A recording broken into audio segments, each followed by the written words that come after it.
बिस्मिल्लाहिर्रहमानिर्रहीम। अस्सलाम वालेकुम ख़वातीन व हज़रात, मैं अफ़ज़ाल अरशद हूँ। आप कौन फूड्स कुकिंग चैनल देख रहे हैं। ये जो आज हम बकरे का स्टीम बनाने वाले हैं, इसकी रेसिपी सीखने के लिए हमने पूरा एक फ़ंक्शन अटेंड किया। उस फंक्शन में पूरे बकरे रोस्ट होने वाले थे। तो जो हमारे देसी शेफ़्स होते हैं, उनकी जो टेक्निक्स होती हैं ना, वो कमाल होती हैं। उससे फ्लेवर भी बड़ा अच्छा बनता है। हमारे देसी मसालों को ऐसा यूटिलाइज़ करते हैं कि आपको रिज़ल्ट मिलता ही है। मतलब जो मैं सारी चीज़ें सीखता हूँ, मैं बहुत सारे लोगों से सीखता हूँ और आपके साथ वीडियोस के अंदर शेयर करता हूँ। तो इस स्टीम की रेसिपी के लिए हमने पूरे बकरे स्टीम होते हुए देखे हैं कि यार ये करते कैसे हैं कि अगर पूरे बकरे के अंदर फ्लेवर आ सकता है तो इस छोटे पीस के अंदर फ्लेवर लेके आना कोई मुश्किल बात नहीं है। तो वहाँ से जो सारी हमने टेक्निक सीखी हैं, उसको हम अपने किचन के अंदर कैसे यूटिलाइज़ कर सकते हैं, वो आप इस वीडियो के अंदर देखेंगे। और एक बेहतरीन स्टीम, बहुत सारे लोग रान बनाना पसंद करते हैं। पहले नंबर पे तो कुर्बानी है। कुर्बानी के मौके पे आप पूरा एक पीस बकरे का रख लें, ये अच्छी बात नहीं है। उसको पूरे हिस्सों में तकसीम करें। आपके पास जो अपना हिस्सा बचे उसके आप पीसेस ले लें, कोई मसला नहीं है। कोई ऐसा नहीं होगा कि कोई पहाड़ गिर जाएगा, कुछ नहीं होने वाला। सारा साल बंदा खाता ही है। तो ये हकदारों तक पहुंचना चाहिए गोश्त। तो छोटे पीसेस आपके पास आ जाए, मुख्तलिफ हिस्सों को भी हों तो कोई मसला नहीं है। हम छोटे पीसेस मीट के ले लेंगे और उसी से एक बड़ी अच्छी रेसिपी मैं आपको बताऊंगा कि आप रान को भी भूल जाएंगे फिर। तो इस रेसिपी के अंदर पहली जो चीज़ है जिससे हमारा वास्ता पड़ेगा वो गोश्त ही है। तो गोश्त के लिए मैं आपको बता देता हूँ कि आपने किस तरह का गोश्त लेना है। यहाँ पे मेरे पास ना कुछ हड्डी वाला गोश्त है और कुछ इसके अंदर इस तरह के बोनलेस पीसेस हैं। ये बकरे का गोश्त है। आपको बकरा मिल जाए, लैम मिल जाए, कोई इतना बड़ा इशू नहीं है। यहाँ पे देखें, ये भी हड्डी वाला पीस है। ये मछली वाली बोटी है। ये कुन्नी वाला गोश्त है जो बैक साइड पे बकरे की जहाँ पे दुम होती है, वो वाले पीसेस हैं। ये तो हड्डी वाला होगा, ज़्यादा अच्छा बनेगा। हमने गोश्त को धोना है, लेकिन उससे पहले ना हमें लहसुन का पानी चाहिए। कुछ लहसुन की पेस्ट भी चाहिए, कुछ पानी भी चाहिए। तो उसके लिए एक कुंडी लेके इसमें एक गट्टी लहसुन की डाल लें। इस तरह छिलकों के साथ ही डाल लें, कोई इशू नहीं है, क्योंकि इसका पानी हमने निकालना है। उस पानी को हम निचोड़ लेंगे जब इसको पानी के साथ हम मिक्स करेंगे। जो लहसुन का बाहर वाला छिलका होता है ना, उसको उतार लें, अंदर वाले छिलके उतारने की ज़रूरत नहीं है। तो ये छोटी छोटी चीज़ें हैं जिससे टाइम बचेगा आपका। इस तरह जब लहसुन आपका बन जाए, क्रश हो जाए, तो इसको हम एक प्लेट में निकाल लेते हैं। ये देखें, इसको साइड पर रख देंगे। ये जो रेसिपी है ना, इसको आप बनाएंगे तो बाकी आप राने शाने भूल लेंगे सारी। मज़ा आएगा आपको इंशाल्लाह। ये जो पीसीज है मटन के, इनको हमने एक बोल में डाल लेना है। इनके ऊपर ना हल्का हल्का खून वगैरह, छोटे छोटे टुकड़े मट्टी के, क्योंकि कसाब हैं, उनकी दुकान पे बनता है। आप कुर्बानी का बनाएंगे तो साफ़ सुथरा गोश्त होता है। अच्छी साफ़ सुथरी जगह पे इसको बनाएं तो धोने की ज़रूरत नहीं पड़ती है गोश्त को। बहुत सारे लोग पूछते हैं जी गोश्त को धोएं ना धोएं। ज़रूरत नहीं पड़ती है गोश्त को धोने की। कुछ रेसिपीज़ हैं जिसके अंदर धोए बगैर हमें पकाना पड़ता है, लेकिन इस रेसिपी में हम धोएंगे, आप टेंशन ना लें। अब इस मटन में हमने आधा कप है, ये आधा कप सिरका डालना है। जो लहसुन की पेस्ट बनाई है, इसमें से आधी पेस्ट ये वाली डाल लें। ये देखें इस तरह। ये मेरे पास कुछ पानी है, इसमें से थोड़ा सा पानी डाल लें। इसमें नमक है, 1 टेबल स्पून इसमें नमक इस तरह ऊपर डाल लें। रफली डालना है, कोई ज़रूरत नहीं है कि बिल्कुल मेजर करके डालना है। जब बिल्कुल एग्जैक्ट मेजरमेंट्स चाहिए होंगी मैं आपको बता दूंगा। इस पॉइंट पे आपने रफली चीज़ें डाल लेनी है। इस गोश्त को थोड़ा सा इसमें इस तरह मिक्स करना है ताकि नमक वगैरह भी हल हो। गोश्त के ऊपर से ये जो होता है ना खून वगैरह, ये हड्डियों में और इधर उधर, वो सारा निकल जाए, ताकि जिनको स्मेल का मसला है ना, वो मसला भी हल हो जाए, स्मेल ना आए लोगों को खाते हुए। हिला के आपने इसको आधे घंटे के लिए इसी तरह सिरके वाले पानी में, लहसुन वाले पानी में छोड़ देना। अब ना जो अगला स्टेप है, उसके अंदर हमने अपने गोश्त को या तो फ्राई करना है, 2 ऑप्शन हैं, या उसको हम सेयर कर सकते हैं। जो फ्राइंग वाली ऑप्शन है ना, वो नॉर्मली हर देसी खाने में जो हमारे जो देसी बनता है ना स्टीम, उसके अंदर इस्तेमाल की जाती है। लेकिन उसको हम बेहतर कर सकते हैं, क्योंकि वो बड़े बकरे होते हैं, बड़े बड़े पीसेस होते हैं, बहुत ज़्यादा गोश्त होता है, तो उनके लिए ये फ़ीज़िबल नहीं है। लेकिन आपने 1-2 किलो गोश्त बनाना हो, 3 किलो तक भी बनाना हो, 5 किलो तक भी बनाना हो, तो मेरे ख़्याल में ये बहुत अच्छी ऑप्शन है कि इसको हम स्टेक की तरह सेयर कर सकते हैं। इसकी ब्राउनिंग कर सकते हैं हमें ज़रूरत नहीं है कि हम 2-3 किलो घी जो है उसको डालें और डाल के उसको फ्राई करें। वैसे वो अच्छा तरीका होना उसी तरह चाहिए, लेकिन हम उसको स्किप कर सकते हैं। हम उसको एलिमिनेट करके वही सेम टेस्ट लेके आ सकते हैं। जो एतदाल की मैं बात करता हूँ कि एफ़र्ट आपकी उतनी लगनी चाहिए जिससे आपको एक मोतदल जायका मिल जाए, कि ये ना हो कि आप एफ़र्ट तो बहुत ज़्यादा लगाएं लेकिन जो इम्प्रूवमेंट आए वो बहुत माइनर हो। तो सीयर करने के लिए बस आपने एक चीज़ का ख्याल रखना है कि जो आपका पैन है ना वो ज़रा हैवी हो, उसका बॉटम हैवी हो, कि आपका गोश्त बिल्कुल जलना ना शुरू हो जाए, उसको अच्छी तरह एक बराबर टेम्परेचर मिलना चाहिए। इस गोश्त को भी मैंने धो लिया है। धोने के बाद इसकी कंडीशन ये हो जाएगी, थोड़ा ये सफ़ेद हो गया है, ये जो ऊपर हल्के फुल्के लहसुन के छिलके हैं इनको भी उतार लेना है आपने। इस तरह ये गोश्त रेडी हो जाएगा हमारे पास, क्योंकि हमने मैरिनेट करके तो इसको रखा नहीं है, हमने जो भी करना है इसी पॉइंट पे करना है। तो हर पॉइंट पे हम इसको सीज़न करेंगे। सबसे अहम जायका होता है नमक का। तो नमक के लिए 1 टीस्पून मैंने यहाँ पे नमक लिया हुआ है। 1 किलो से 1200 ग्राम गोश्त है। कुछ हम अब लगाएंगे, कुछ आगे मसाले में भी डालेंगे, तो ओवरऑल बड़ा ज़बरदस्त फ्लेवर आ जाएगा। आपने इस तरह गोश्त के ऊपर हल्का हल्का नमक छिड़कते जाना है।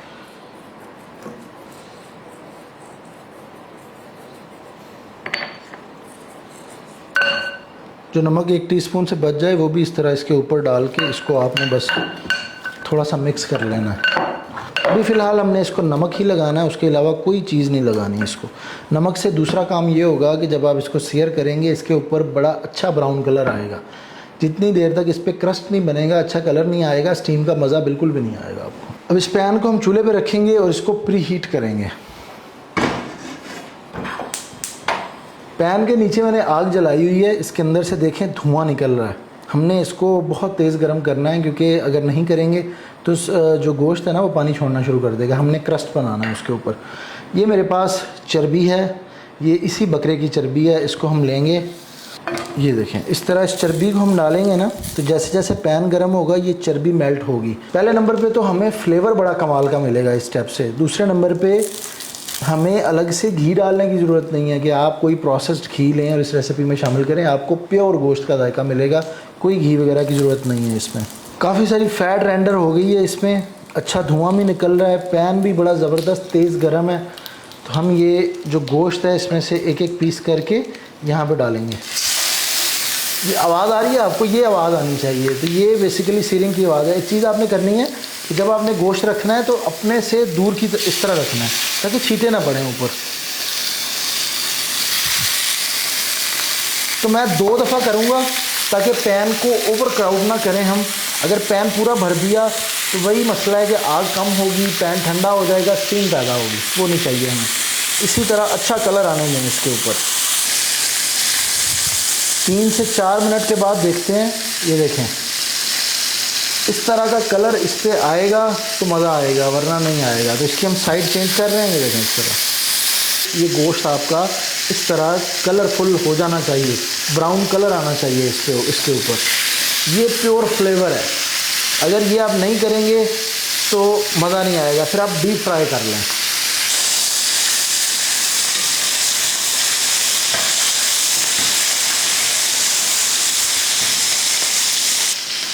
5 से 6 मिनट के अंदर ये अच्छी तरह से सेयर हो गए हैं हर साइड से। हम इनको यहाँ से निकाल लेते हैं।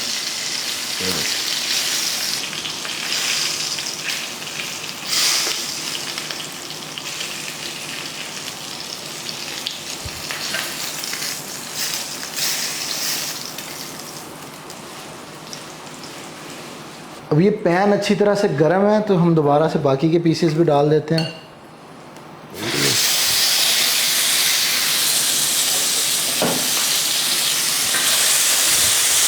मीट हमारा तैयार हो गया। ये फ्राइंग वाला ही काम हो गया है। आपको 1% का भी फ़र्क नहीं आएगा अगर आप फ्राई कर लेते हैं या इस तरीके से कर लेते हैं। इससे ये होगा कि आपका ऑयल बचेगा, इसके अंदर जो घी वाला समझे कि वो फैट्स हैं वो नहीं आएंगी। बड़ा एक नेचुरल आपका पूरा एक प्रोसेस हो जाएगा सारा।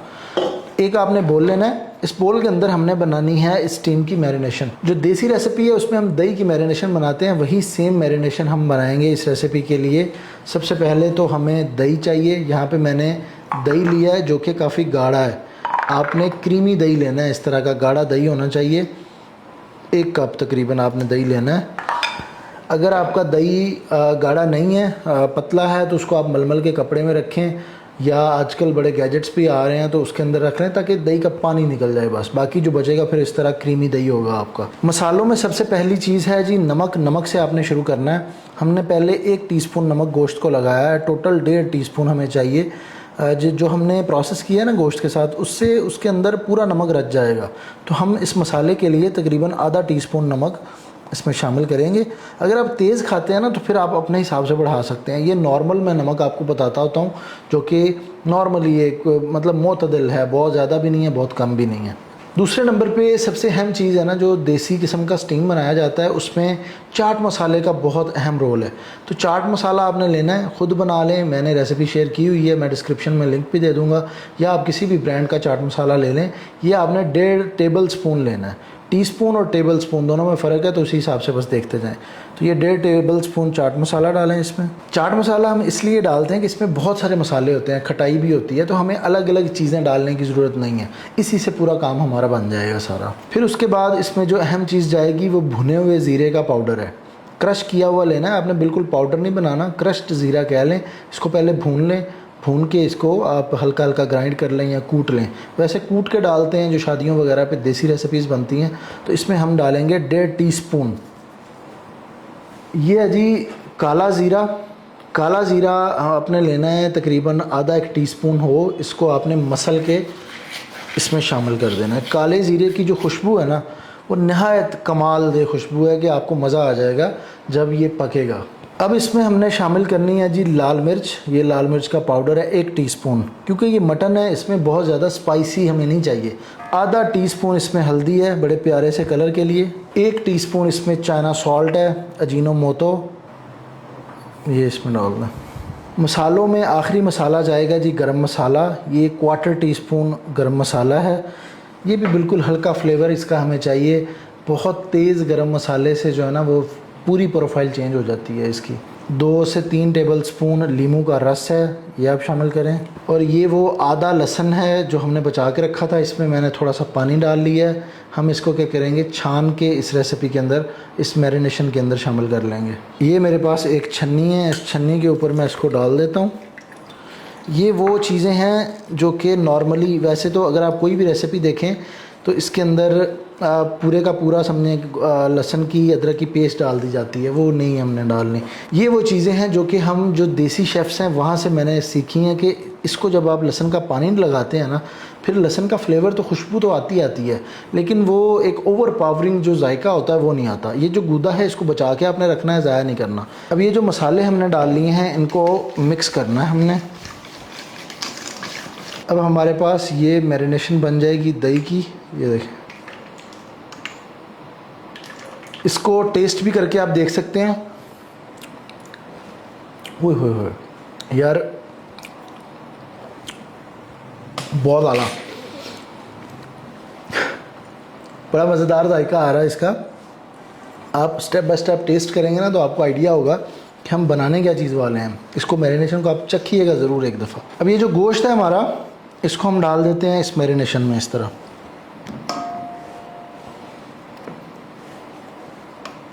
इसको आपने क्या करना है कि मिक्स करना है ताकि ये सारा जो दही वगैरह है इसके ऊपर अच्छी तरह लग जाए। कोटिंग अच्छी होनी चाहिए इसकी। ये मसाला आपका इतना गाढ़ा हो कि ये अच्छी तरह इसके ऊपर इस तरह कोटिंग आ जाए। पतला होगा तो ये बह जाएगा नीचे, फिर मज़ा नहीं आएगा हमें। अब इस मैरिनेटेड गोश्त को आपने रखना है 1-1.5 घंटा। इसको आप रख लें इसी तरह रूम टेम्परेचर पे। आप नहीं भी रखेंगे तो मसला कोई नहीं है, इसको हम इसी तरह भी पका सकते हैं। जैसे जैसे स्टीम में ये पकेगा पूरा फ्लेवर इसके अंदर जाना शुरू हो जाएगा। तो अगर आप रखना चाहें तो इसको 1 घंटा इस तरह रेस्ट दे लें। अगर आपने कल बनाना है तो आज भी आप ये प्रोसेस करके इसको रख सकते हैं कि आपको प्रिपरेशन आपकी पहले हो जाए, आपको पकाने में फिर मुश्किल ना हो। सिर्फ स्टीम देने की ज़रूरत पड़ेगी, स्टीम दे लें। ठंडा करेंगे तो ये दही और ज़्यादा थोड़ा थिक हो जाएगा, इसके ऊपर कोटिंग भी अच्छी हो जाएगी। तो ये ऐसा भी कर सकते हैं आप। अब हमने पकाना है जी अपने स्टीम को, उसके लिए हम कुकर का इस्तेमाल करेंगे। आप वैसे स्टीमर यूज़ कर सकते हैं, लेकिन स्टीमर में फिर ज़्यादा टाइम लगेगा। कुकर में 1 घंटे के अंदर ये आपका जो मीट है ये बिल्कुल टेंडर तैयार हो जाएगा। स्टीमर में 3 से 4 घंटे चाहिए होते हैं। कुकर लेना है आपने जिसमें इस तरह की जाली रख सकें, या नीचे कोई आप अगर आपने कोई जुगाड़ लगाया हुआ है, पहले आप करते हैं स्टीम, तो वो वाला सेटअप अपना ले लें, उससे कोई फ़र्क नहीं पड़ेगा। इसके अंदर हमने शामिल करना है, कुछ चीज़ें जाएंगी इसमें। तो सबसे पहले तो हमने इसमें पानी डालना है ना जी, इस पानी से स्टीम पैदा होगी। ये वो लहसुन है जिसका पानी हमने निकाला था, ये उसका वेस्ट बचा हुआ है, इसको हम शामिल कर देंगे यहाँ पे। तो ये 2 लीमू हैं। वैसे जिस लीमू का आपने पहले रस निकाला हो वो भी आप डाल सकते हैं, क्योंकि ये जो छिलके हैं ना इनका भी फ्लेवर होता है। तो जैसे जैसे ये स्टीम में बनेंगे तो बड़ी अच्छी खुशबू आ जाएगी लेमन की स्टीम के अंदर। अब एक और चीज़ है कि हमें इस रेसिपी के अंदर चाहिए जी कोई ना कोई फ़ैट। आप घी डालें, ऑयल डालें, कोई भी चीज़ डालें, लेकिन हमने चर्बी ये इस्तेमाल की थी जिसके अंदर हमने अपने गोश्त को पकाया है। तो हम ये करेंगे कि इस चर्बी को ना, क्योंकि ये चर्बी है थोड़ी सी जम जाती है, इसमें पूरा फ्लेवर है। जो ये नीचे चिपका हुआ गोश्त है ना, तो ये जला हुआ नहीं है, ये फ्लेवर है सारा। इसको आप डाल लें स्टीम में, ये देखें यहाँ पे शामिल कर लें। आग पे रखेंगे, ये पकना शुरू होगी तो पूरी फ़ैट स्टीम के साथ एक अच्छा फ्लेवर भी बनाएगी, और जो हमारा गोश्त है उसके ऊपर ऐसा टेक्सचर आएगा जैसे हमने इसको फ्राई किया हुआ है। इस कुकर को साइड पे करते हैं। अभी एक और चीज़ आपने करनी है कि ये जो जाली है, इस जाली को आपने लेना है, इसके ऊपर ना एक पेपर आपने रखना है लाजमी। ये पेपर मैंने काट लिया है जाली के साइज़ का। तो ये जगह जगह पे मैंने 2-4 सुराख कर दिए हैं। तो ये हमारी जाली भी तैयार हो गई है, कुकर भी तैयार है। ये देखें, इसको हम डाल देते हैं इस कुकर में। इस कुकर को मैं आग पे ले आऊँ, नीचे आग हमने जला दी है। ये देखें जी, मसाले से भरपूर ये जो पीसेस हैं इनको हम यहाँ पे लगा देंगे।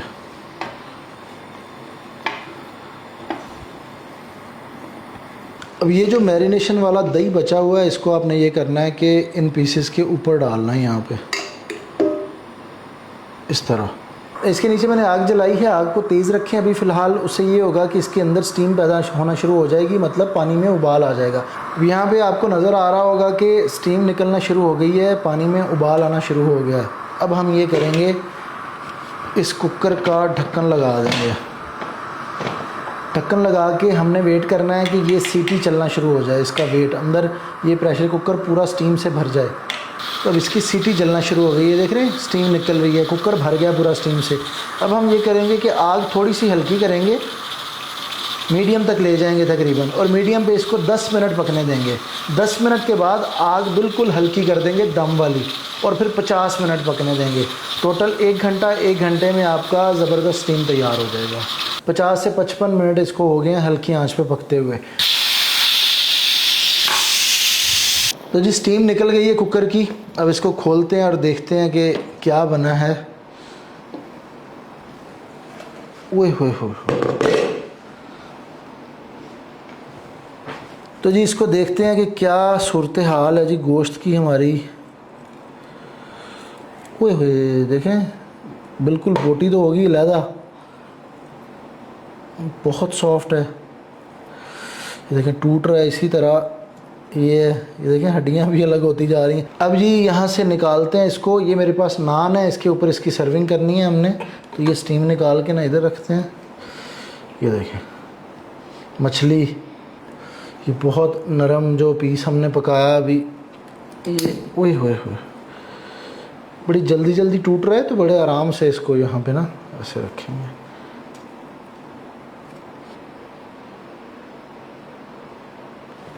तो जी स्टीम हमारा हो गया तैयार। इसको मैंने थोड़ी सर्विंग की है, मैं आपको दिखाता हूँ इसकी क्या कंडीशन है, किस तरह बना है।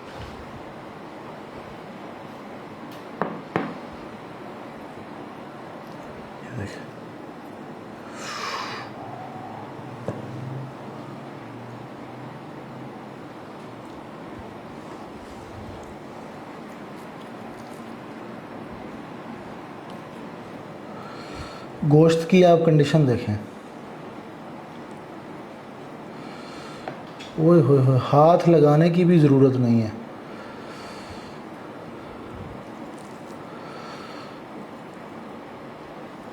ये लीमू लें, इसके ऊपर हल्का सा लीमू, और इसको करते हैं जी टेस्ट। इसको करते हैं जी ट्राई। बिस्मिल्लाह।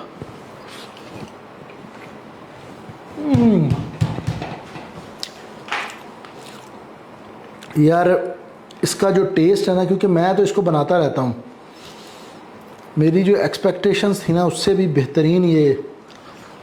ओए होए यार,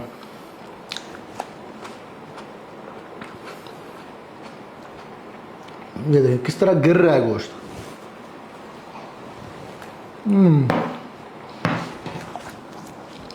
आप रान बनाते हैं ना इकट्ठी, तो वो आपको मज़ा नहीं आएगा जो इसमें मज़ा आएगा। आप, मेरे मुंह में पानी आ रहा है। आपसे ज़रूर मिलेंगे इंशाल्लाह किसी अगली वीडियो में। तब तक अपना बहुत सारा ख्याल रखें। अल्लाह हाफ़िज़।